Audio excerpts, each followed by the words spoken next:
All right, tariff inflation missing in action as the new Trump economy is heading for a midterm sweep. How about that? That's the subject of the riff.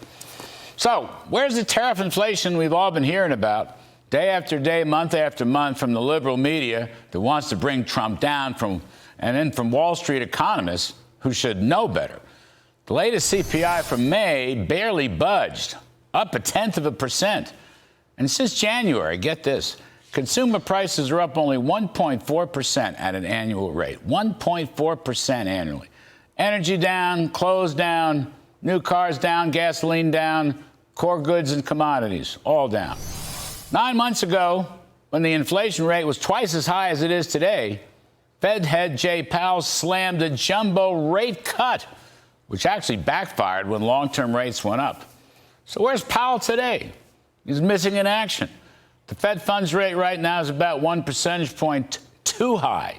So no wonder President Trump is looking to replace Powell as rumors swirl with names like Treasury man Scott Bessent or former Fed Governor Kevin Warsh or NEC Director Kevin Hassett, all brilliant people who would toss out the Fed's failed models and start bringing in some supply-side economists. But there's more on the early Trump economy. The Atlanta Fed's GDP tracker showing almost 4% growth in the second quarter. Employment continues to rise, while unemployment low at 4.2%. Since January, federal government jobs have declined by 59,000, while private sector jobs have increased by 500,000. Total wages for production workers are running above 4% year on year. That's almost 3 times the inflation rate. The trade deficit for goods and services, $130 billion in January, but that deficit has dropped to $62 billion in April. My good friend Lord Conrad Black writes that, and let me quote, contrary to almost all predictions and much published fears, the president's tariffs have not raised inflation, have not led to shortages of anything in the retail system of America, end quote. And then he notes, and I totally agree with this, the exporting countries who have responded to Mr. Trump's reciprocal fair trade level playing field campaign, well, they are basically eating the tariff costs themselves.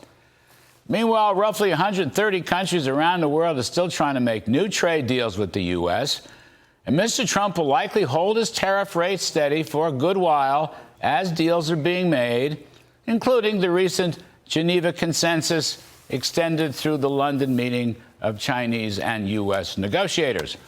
You know, one of these days, the U.S. will get even wiser and start a Manhattan-type project for rare earths and little magnets to get out from under Chinese pressure on something we can easily fix in 3 or 4 months. But Mr. Trump's genius, unflinching handling of the L.A. riots will give him even greater public support for his administration's agenda, including one big, beautiful bill.